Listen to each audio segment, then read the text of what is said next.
یہ کافی سارے مسائل غزوہ احد سے ہمیں مستنبط ہوئے حاصل ہوئے۔ ان میں سے پہلا مسئلہ یہ کہ اسلامی مملکت کا سربراہ جب کوئی فیصلہ کر دے اب اسے پیچھے نہ ہٹے، اس لیے کہ جب حضور صلی اللہ علیہ وآلہ وسلم نے فیصلہ کر دیا تھا، حضور نے فرما دیا کہ ہم جنگ مدینہ شہر میں نہیں بلکہ کھلے میدان میں جا کر کریں گے۔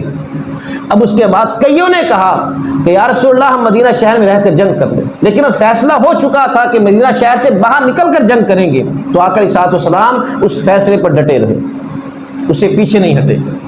اب یہ جو اسلامی مملکت کے جو سربراہان ہیں، جو سپہ سالار ہے، اب اس کے لیے یہاں پر یہ ایک نصیحت ہے، ایک پیغام ہے، جب وہ کسی جنگ کا فیصلہ کر دے اب اسے پیچھے نہ ہٹے، اور جنگ کا فیصلہ کرنے سے پہلے وہ 1000 مرتبہ سوچے، اور سوچنے کے بعد جو فیصلہ کر لے اب اس پر ڈٹا رہے، اب اسے یو ٹرن نہ لے۔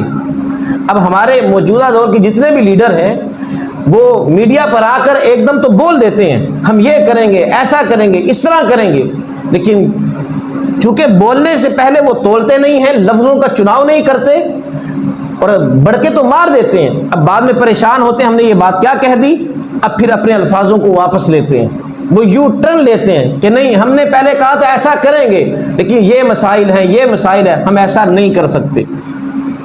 وہ بات کہنی نہیں چاہیے کہ جو کہنے کے بعد پھر واپس پلٹنا پڑے۔ یہ پیغام ہمیں یہاں سے ملا۔ اور دوسرا یہ کہ میدان جنگ میں جاتے ہوئے کوئی راستہ اختیار کیا، اگرچہ وہ دشمن کی جگہ، دشمن کی زمین ہے، اور وہ روکے بھی کہ میری زمین یہاں سے نہیں گزرنا، لیکن اسلامی لشکر ہے اور راستہ صرف یہی ہے، اس کے علاوہ کوئی اور راستہ نہیں ہے۔ چونکہ درمیان میں کچھ کفار کی زمینیں آئی تھیں تو آقا علیہ الصلوۃ والسلام حکم دیا کہ یہیں سے گزر جاؤ۔ اب یہ مسئلہ ملا کہ جب اسلام کی سر بلندی کے لیے اور اسلامی سرحدوں کی حفاظت کے لیے اور امت مسلمہ کے دفاع کے لیے دشمن کے علاقوں سے، اس کی زمینوں سے گزرنا پڑے تو گزر جائیں۔ اسی طرح میدان احد میں چند نابالغ بچے جنہوں نے جانے کی اجازت لی آقا علیہ الصلوۃ والسلام سے، حضور نے انہیں اجازت نہیں دی، اب انہوں نے کہا کہ یا رسول اللہ ہم جنگ کر سکتے ہیں، ہماری کشتی کرا کر دیکھ لیں۔ ایک نے کہا یا رسول اللہ میں نشانے میں بڑا ماہر ہوں، میں تیر کے ساتھ نشانہ لگاتا ہوں، پورے اپنے نشانے پر جا کر لگتا ہے، اور اس نے پھر آقا علیہ الصلوۃ والسلام کو کچھ نشانے لگا کر بھی دکھائے، تو حضور نے اجازت دے دی اس بچے کو، ٹھیک ہے تم بھی میدان احد میں آ جاؤ۔ اسی طرح ایک اور بچہ، اس نے کہا کہ یا رسول اللہ میں اپنے مد مقابل کو پچھاڑ دیتا ہوں، اب اس کی کشتی دوسرے کے ساتھ کرائی گئی اور اس نے اس کو پچھاڑ دیا۔ اسے یہ بھی مسئلہ اخذ ہوا، ایسے بچے جو کہ فزیکلی طور پر، جسمانی طور پر وہ مضبوط ہیں اور وہ نشانے میں بڑے ماہر ہیں یا مد مقابل کو لتاڑنے میں بڑے ماہر ہیں، وہ ساتھ جانا چاہیں، ان شرائط کے ساتھ ان کو ساتھ لے جانے کی گنجائش ہے۔ مسلم خواتین وہ بھی میدان جنگ میں حصہ لے سکتی ہیں۔ آج تو ویسے بھی جدید دور ہے، اور جدید دور میں جس طرح مردوں کے لیے ایک رینک بنا ہوا ہے، اسی طرح خواتین کے لیے بھی فوج میں ایک الگ ان کا حصہ ہوتا ہے، اور وہ بھی اپنا کردار وہاں پر ادا کرتی ہیں۔ اسی طرح محکمہ پولیس میں بھی خواتین اپنا کردار ادا کرتی ہیں، ہر محکمے میں۔ اب میدان احد میں خواتین نے بھی اپنا حصہ شامل کیا۔ اب میدان احد میں خواتین زخمیوں کی مرہم پٹی کر رہی ہیں۔ ایک خاتون ام عمارہ رضی اللہ تعالی عنہ جب بھگدڑ مچی تھی، وہ آقا علیہ الصلوۃ والسلام کے پاس تھی اور کسی دشمن کو حضور کے قریب نہیں آنے دیا۔ زخمیوں کو پانی پلانے کے لیے، شہداء کو پانی پلانے کے لیے خواتین وہاں پر شامل ہوئیں۔ اب اس سے یہ مسئلہ بھی اخذ ہوا، اگر اس طرح کی ہنگامی صورتحال ہو اور خواتین ایک دائرے میں رہتے ہوئے اپنا کردار ادا کرنا چاہیں، وہ بھی میدان عمل میں آ سکتی ہے۔ اسی طرح بعض صحابہ تھے جنہوں نے شہادت کی طلب کی تھی۔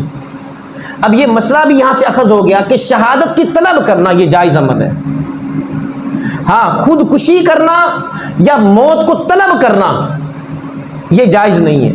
موت کو اگر حالات اتنے دشوار گزار ہو گئے اور وہ اتنا پریشان ہو گیا یا اتنی تکلیف میں مبتلا ہے کہ وہ تکلیف برداشت سے باہر ہے، اب وہ اللہ سے دعا کرے، لفظوں کا چناؤ کر لے کہ اے اللہ اگر تیرے علم میں ہے کہ میرا زندہ رہنا بہتر ہے تو مجھے زندہ رکھ، اور اگر تیرے علم میں ہے کہ زندہ رہنے سے مرنا بہتر ہے تو یا اللہ مجھے موت دے دے۔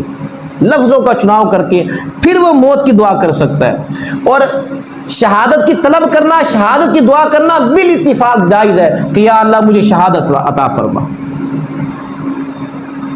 اور اسی طرح اگر میدان عمل میں کوئی مجاہد جنگ کر رہا ہے اور وہ زخمی ہو گیا، تکلیف زیادہ ہے، اور وہ اس تکلیف کو ختم کرنے کے لیے اپنے آپ کو ختم کر لیتا ہے، اب یہ بھی خودکشی ہوگی۔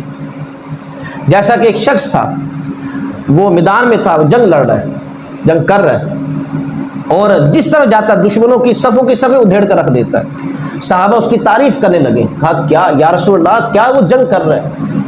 آقا علیہ الصلوۃ والسلام نے فرمایا یہ جہنمی ہے۔ بڑے حیران ہوئے کہ یہ جنگ کر رہا ہے اور کفار کی صفوں کی صفیں ادھیڑ کر رکھ رہا ہے، یہ کیسے جہنمی ہو سکتا ہے؟ صحابہ کہتے ہیں ہم اسے دیکھتے رہے، وہ جی جان سے لڑ رہا تھا، اچانک اسے گہرا زخم لگا اس کے بازو پر، بازو کٹ گیا۔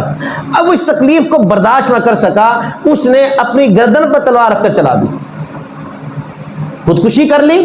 اب حضور کا فرمان تھا یہ جہنمی ہے۔ تو خودکشی ہر حال میں حرام ہے۔ اور اسی طرح شہداء کو وہیں پر دفن کیا جائے اگر وہ مسلم علاقہ ہے جہاں پر وہ جنگ کر رہے ہیں، چونکہ جو میدان احد میں جو صحابہ شہید ہوئے، آقا علیہ الصلوۃ والسلام نے انہیں میدان احد میں ہی ان کو دفن کیا۔